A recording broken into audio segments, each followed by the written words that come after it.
2024 में राहुल गांधी के प्रधानमंत्री पद का उम्मीदवार होने की चर्चा पर बोले शरद पवार, विपक्ष में नहीं हुआ ऐसा कोई भी चर्चा।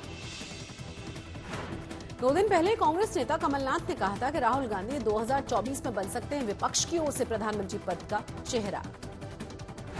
पवार ने राहुल गांधी की भारत जोड़ो यात्रा की तारीफ की, बोले मिल रहा है उसका अच्छा रिस्पांस। अखाड़े में बीजेपी ने विपक्ष के नेता अजीत पवार के खिलाफ किया विरोध प्रदर्शन। बीजेपी कार्यकर्ताओं ने जमकर नारेबाजी की। बारामती में बीजेपी कार्यकर्ताओं ने नारेबाजी की। अजीत पवार के आवास के सामने पुतला फूंका गया।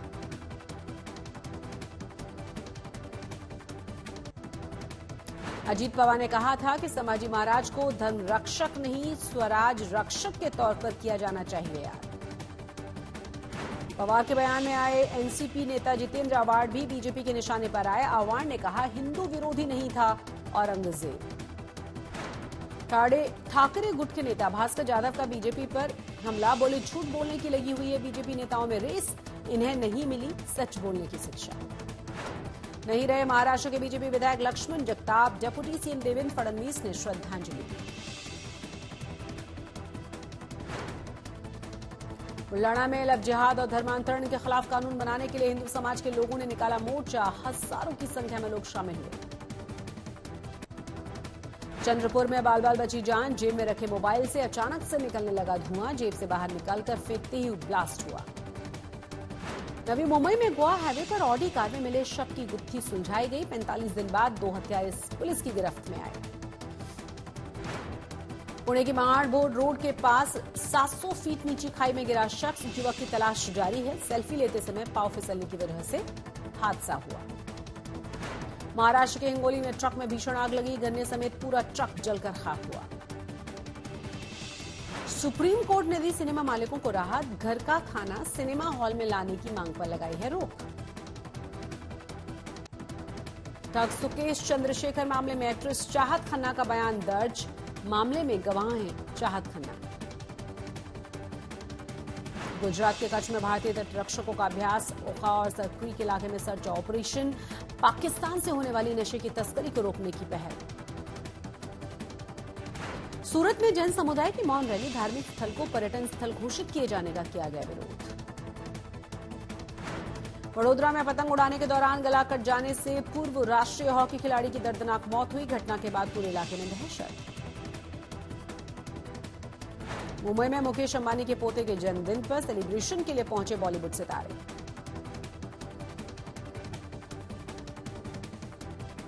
नमस्कार, आप देख रहे हैं आज तक और आपके साथ मैं हूं शशि तुषार शर्मा। दिल्ली हॉरर केस में अंजलि की तो दर्दनाक मौत हुई ही, उसकी दोस्त निधि पीछे बैठी थी और एक्सीडेंट की वजह से नीचे गिरी थी, लेकिन उसने अंजलि की कोई मदद नहीं की बल्कि वहां से चली गई।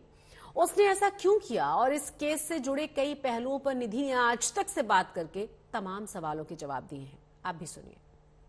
मामले में अभी तक का जो सबसे बड़ा खुलासा है वो आज तक इंडिया टुडे करने जा रहा है। हमारे साथ वो लड़की मौजूद है जो उस दिन पीड़िता के साथ मौजूद थी, स्कूटी पर बैठी हुई थी, और जब स्कूटी पर बैठी हुई थी तब हादसा हुआ था। उस रात क्या हुआ था ये पहले बताइए।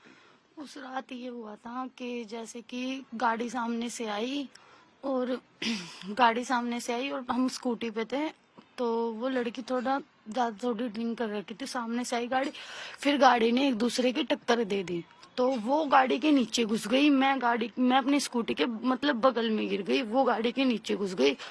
तो गाड़ी के नीचे कहीं उसका पैर या कुछ उसका फंस गया था, तो फंसने के बावजूद वो निकल ही नहीं पाई। तो जो गाड़ी चला रहे थे उन्होंने आगे पीछे गाड़ी करी 2-3 बार। लड़की रो रही थी, उन्होंने सुना नहीं, वो चिल्लाते लड़की को ले गए, आगे खींचकर लेके गए, आगे खींचकर फिर पीछे करा, फिर खींच के फिर खींचते उसे वहां तक ले गए लड़की को। और बस यही था जहाँ का एक्सीडेंट हुआ था, सीन यही था।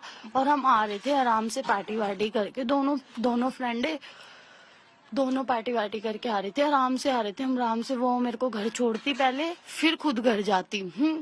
उस दौरान ये हादसा हुआ था, मैं बच गई, वो उस हादसे की शिकार हो गई। आपके कहने का मतलब ये है कि जब पूरा एक्सीडेंट हुआ तो जो कार में सवार लोग थे उनको ये जानकारी हो गई थी? उनको जानकारी थी। और गाड़ी में ना कोई सॉन्ग बज रहे थे ना कुछ बज रहा था, गाड़ी बिल्कुल शांत थी और ना लाइट वाइट थी, कुछ नहीं था, सब कुछ शांत था गाड़ी का। और उन्हें पता भी था कि एक लड़की उनकी गाड़ी के नीचे, और उन्हें पता भी था लेडीज ही है, उन्हें ये नहीं पता था कि जेंट्स, उन्हें पता था लेडीज है उसके नीचे। उन्होंने जानबूझकर आगे लेके गए गाड़ी को, और उन्होंने जानबूझकर लेके जाके जानबूझ के ही वो घसीटते घसीटते लेके गए। उन्होंने एक बार भी उतर कर देखा नहीं कि हम उस लड़की को बचा ले। एक बात बताइए कि जब ये पूरा हादसा हुआ तो आप उसके बाद आपने क्या किया? मैं बहुत टॉपलेस हो गई थी, बहुत ज्यादा। मैं सीधा घर गई। घर पे मम्मी थी, नानी थी मेरी, उन्हें बताया मैंने ऐसे ऐसे, वो गाड़ी उसको खींच कर ले गई है। और खींच कर ले जाने के बाद उस दौरान उस लड़की को उन्होंने एक बार ना पीछे पलट के देखा ना कुछ। वो उसी रोड पे जहाँ लड़की की लाश, उसी रोड पे घूम रहे थे वो, जो मैंने न्यूज में सुना, उसी रोड पे घूम रहे थे। मेरा दिमाग काम नहीं करा, मेरे को जो सही लगा कि मैं अपने घर चली जाऊं, तो मैं अपने घर चली गई। इस दौरान पैदल अपने घर गए? हाँ, पैदल अपने घर गई थी। कहाँ आपका घर था? मेरा घर वहीं से थोड़ी सी दूरी था। न्यूज में जैसा कि आपने बताया, देखा आपने कि इतना दर्दनाक हादसा हुआ है, 12 से 13 किलोमीटर दूर घसीट कर लड़की को ले गया, तो आपने एक बार भी पुलिस को जानकारी देने की कोशिश? मैं उस टाइम बहुत होपलेस हो गई थी, मुझे कुछ ठीक नहीं लगा। मुझे जो ठीक लगा, मुझे ये ठीक लगा कि मेरे को अपने घर पे जाना चाहिए, बस मुझे यही ठीक लगा। मैं अपने घर पे, मैं सोची वो आगे जाके उतर के एक बार लड़की को छुड़वा देंगे, पर उन्होंने ऐसा कुछ नहीं किया। उन्होंने सिर्फ उस लड़की को जानबूझकर आगे लेके गए, उन्होंने जानबूझकर वो हादसा करा। तो आपकी तो दोस्त थी ना, वो आपके उस पार्टी मना के आ रहे थे। अगर चलिए मान लीजिए आप होपलेस हो गई, तो उसके बाद एक दिन बाद, 2 दिन बाद आप पुलिस को जानकारी देती। वो मैं बिल्कुल अपनी सुद्धि में नहीं थी, मैं अपने होश में ही नहीं थी कि मैं जाकर पुलिस को बताऊं। मैं सोची कहीं वो बात मेरे पे ना आ जाए। एक होता है ना कि मेरे को लगा कि क्या करूं मैं, मेरे को जो ये ठीक लगा कि मैं अपने घर पे जाऊं, अपने घर पे बैठ के शांति से सोचूं क्या करना है क्या नहीं। कुछ नहीं समझ में आया, तो 2 दिन बाद पुलिस ने पूछा, तो मैंने पूछताछ में सब बता दी। तो एक बात सीक्वेंस बताइए कि 31 दिसंबर को आप दोनों उस होटल में गए थे? यहाँ हाँ उसके जी। बाद क्या क्या हुआ? उसके बाद कुछ नहीं, उसके बाद थोड़ी सी वो कह रही थी कि मैं स्कूटी चलाऊंगी, मैंने कही मैं चलाऊंगी, क्योंकि वो उसने बहुत ज्यादा ड्रिंक कर रखी थी। उसने कहा मैं चलाऊं, मैंने कहा नहीं बहन मैं नहीं चलाने दूंगी तुझे, मैं चलाऊं। तो उसने हाथापाई करी कि ना बहन नहीं मैं चलाऊंगी, नहीं मैं चलाऊंगी, ये बात हुई हमारी। वो सीसीटीवी में दिख भी रहा? हाँ जी, उस दौरान वो बातें हुई। वो उसने बहुत ज्यादा ड्रिंक कर रखी थी, बहुत ज्यादा ड्रिंक कर रखी थी, कि वो ना मतलब होश में नहीं थी अपने। और मैं पीछे बैठकर भी मैंने गाड़ी को संभाला कि कहीं कोई हादसा ना हो जाए। और पहले तो एक बार हम हादसे से बचे, हम दोनों मरते। एक बार ट्रक हमारे आगे जा रहा था, है, उसको गुस्सा आया कि मेरा बॉयफ्रेंड मुझे कैसे छोड़ सकता है, मैं शादी करूंगी, ये है वो, ऐसे ही कुछ उसने बोला। तो वो ट्रक में भेड़ने जा रही थी, हम दोनों उस ट्रक के उस दौरान हम दोनों मरते। वो मैं किस्मत अच्छी थी, मैंने क्या करा, मैंने वो आगे से पीछे से बैठ के मतलब ब्रेक मारे और साइड में करी स्कूटी। मैंने कहा ढंग से चलाएगी तो मैं तुझे चाबी दूंगी। कह रही नहीं मैं ही मेरी स्कूटी चलाऊंगी, मैं ही चलाऊंगी। उस हादसे से बचे। उस हादसे से बचने के बाद हम आगे गए। आगे जाने के बाद हम कट में घुसे, वो गाड़ी ऐसे आ रही थी। घुसने के बाद वो गाड़ी वाला रुका ही नहीं, उस गाड़ी वाले ने एकदम ठोकी गाड़ी। आपको चोट आई? हाँ, मेरे को सिर्फ आँख पे आई थी और थोड़ी पैर पे आई थी, और मेरा हाथ फ्रैक्चर हुआ था। अच्छा, ये हाथ? हाँ, हाथ फ्रैक्चर हुआ था मेरा, बस। मुझे और कोई चोट नहीं है। उसको भी चोट नहीं आती। अगर वो गाड़ी रोक के मतलब उस लड़की को निकाल देते, तो उन्होंने कुछ नहीं करने की कोशिश करी। उन्होंने गाड़ी में से उतर के ही भी नहीं देखा कि हम उतर के बकायदा उस लड़की की हेल्प करें, उसको निकाल दे। आरोपी हैं जो कार में जिनसे एक्सीडेंट हुआ, क्या पहले से आप लोग जानते? उन लड़कों को हम नहीं जानते थे, ये सिर्फ एकदम हुआ है। पर उन लड़कों ने जानबूझकर हमें भेड़ी थी गाड़ी, पर हम उन लड़कों को जानते नहीं थे। हमने साइड भी करी, पर उन लड़कों ने एकदम हमारे में भेड़ दी। अच्छा, आगे से या बैक से? नहीं, आगे से। वो भी ऐसे आ रहे थे, हम भी सीधा आ रहे थे, मतलब सीधे आमने सामने की टक्कर हुई है। आमने सामने से ही तो वो नीचे घुस गए। अंजलि है जो पीड़िता है, उसके परिवार को बताती कि नहीं, ऐसा? मैं उनके परिवार को बताती, वो तो मेरे को ब्लेम देते ना कि तुम साथ थे। 100 बातें हो जाती, मैं क्या बताती उनके। होटल में कौन कौन लोग थे? आप? उसके सारे फ्रेंड थे। उसका बॉयफ्रेंड था, उसके फ्रेंड था, और मेरा कोई भी जानकार नहीं था, सिर्फ अंजलि के अलावा। कितने बजे आप लोग होटल में पहुंचे? मैं 8 बजे, करीब 8 बजे। और कितने बजे आप लोग निकले? हम निकले 2 बजे। 2 बजे मूवमेंट हुआ था ये। हाँ, मैंने कहा मैं अपने घर जाऊंगी। जब मैंने उस लड़के से जिद करी ना, मेरे को मेरे घर छोड़, और वो भी कह रही मैं भी अपने घर जाऊंगी, उसके बॉयफ्रेंड से कोई तू मैं हो गई थी। तो उस दौरान मैं बाहर गई थी 24/7। मुझे नहीं पता क्या बात हुई थी उन दोनों के बीच, क्या नहीं हुई थी, उस बातों का मेरे को नहीं पता। कोई बात नहीं। हाँ, तो उन दोनों की बातें हुई क्या नहीं हुई वो मुझे नहीं पता। मैं चली गई, मैं एकदम वहां से आई ना 24/7 से ऊपर, वो आते ही मेरे को बोलते कि घर चलते हैं, तो घर आप दोनों स्कूटी पे हाँ, बैठे? हम दोनों स्कूटी पे बैठे। अच्छा, पहले अगर दिखाई दे रहा है सीसीटीवी में कि होटल से आप निकल रही हैं, तो स्कूटी आप ड्राइव कर रही हैं? हाँ, फिर उसने मतलब मेरे से ज्यादा जिद करी कि मेरी स्कूटी मेरे को दे वरना मैं कूद जाऊंगी स्कूटी से। तो मैंने उसी दौरान उसकी स्कूटी की चाबी उसे थमा दी। मैंने कहा लो अपनी चाबी, मैंने कहा तुम चलाओ। फिर जब आप होटल से निकले तो कितने मिनटों के बाद ये हादसा हुआ? कहाँ ये पर? हम जब निकले हैं उससे थोड़ी देर बाद ये हादसा हो गया था। जब भी हम निकले हैं उस रोड से, हम निकलने के बाद हम सीधे गए हैं और जहाँ दुकान वो शॉप है ना वो स्वीट की, वहीं पे हम बस मोड़ी है, मोड़ते वो आगे से गाड़ी आई है जब ये एक्सीडेंट हुआ है। वो लड़की है, मैं आपको बताऊं, जो इस पूरे केस की आई विटनेस है, और आई विटनेस आज तक इंडिया टुडे पर हमारे साथ है। ये बता रही हैं कि किस तरीके से वो होटल से दोनों निकली हैं, और उसके बाद जब होटल से निकलती हैं, सीसीटीवी में भी दिखाई दे रहा है कि जो पीड़िता है वही स्कूटी ड्राइव कर रहा है, ये पीछे की तरफ बैठी हुई है। लेकिन कुछ दूर आगे जाकर पीड़िता इनसे जिद करती है कि स्कूटी उनकी है, वो स्कूटी ड्राइव करेंगे, जिसके बाद वो स्कूटी ड्राइव करती हैं और आगे जाकर ये हादसा होता है। लेकिन हर कोई ये जानना चाहता था कि आखिर क्या वजह थी कि जो पीड़िता की ये दोस्त है इस हादसे के बाद मौके से भाग गई, पुलिस को जानकारी नहीं दी। इनका कहना है कि ये पूरी तरह से डर गई, लेकिन इन्होंने ये बताया है, ये बड़ा खुलासा किया है कि वो 5 लोग, उन्हें पूरी जानकारी लग गई थी कि उस रात किस तरह से हादसा हुआ, हादसे के बारे में जानकारी लग गई।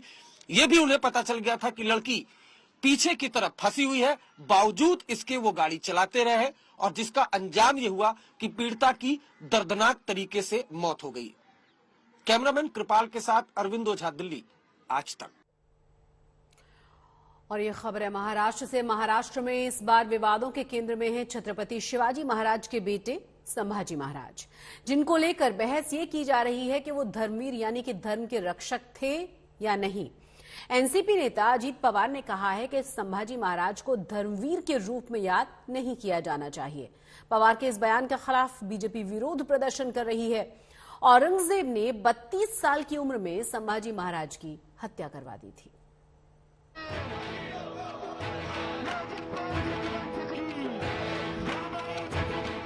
महाराष्ट्र के कई शहरों में बीजेपी का ये प्रदर्शन एनसीपी नेता अजित पवार के खिलाफ है।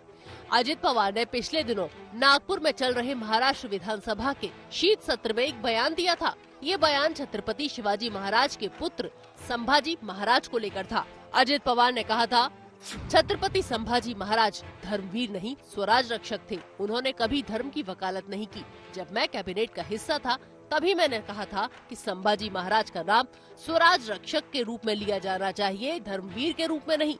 जो बीत गया उसे भूल जाने में ही भलाई है। पुरानी बातों को याद दिलाने का कोई अर्थ नहीं है। इसके बाद अजित पवार के बयान का चौतरफा विरोध शुरू हो गया। बीजेपी ने पवार से माफी मांगने को कहा। वहीं छत्रपति शिवाजी महाराज के वंशजों ने अजित पवार की टिप्पणी का विरोध करते हुए कहा, अजित पवार को स्पष्ट करना चाहिए कि उन्होंने किस संदर्भ में इस तरह की टिप्पणी की। विषय का अध्ययन किए बिना उन्हें ऐतिहासिक घटनाओं पर टिप्पणी नहीं करनी चाहिए। अजित पवार छत्रपति संभाजी महाराज को स्वराज रक्षक कहते हैं, जो सही है, लेकिन उनका ये कहना कि संभाजी धर्मवीर नहीं थे, गलत है।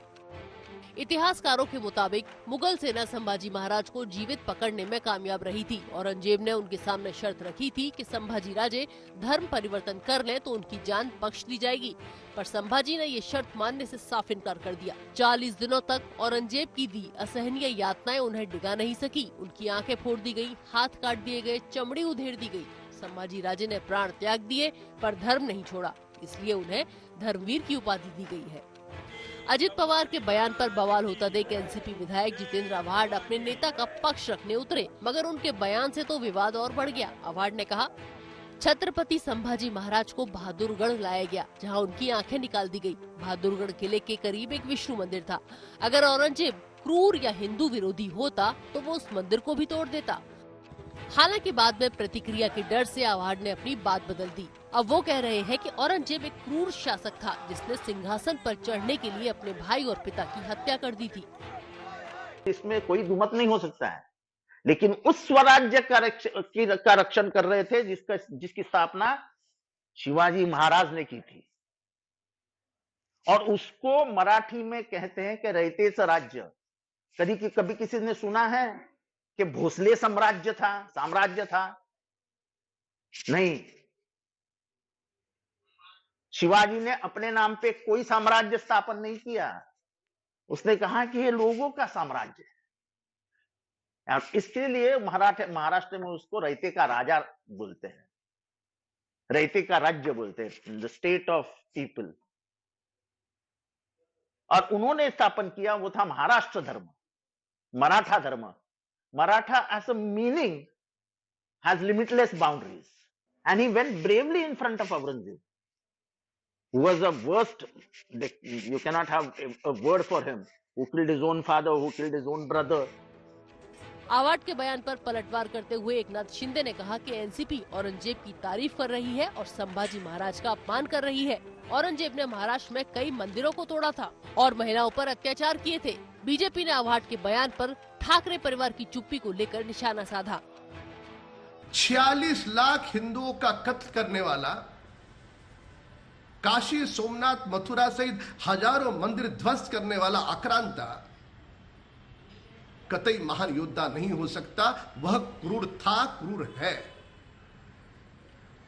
महाराष्ट्र की भूमि पर जयकारा केवल होगी छत्रपति शिवाजी महाराज और छत्रपति संभाजी राजे की, न किसी आक्रांता की। ये राष्ट्रवादी दल के नेता कान खुल करके सुन ले।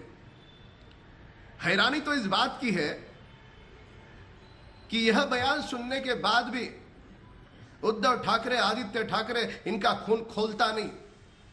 इनकी खामोशी, इनकी चुप्पी इस बयान को दुर्भाग्य से समर्थन दे रही है।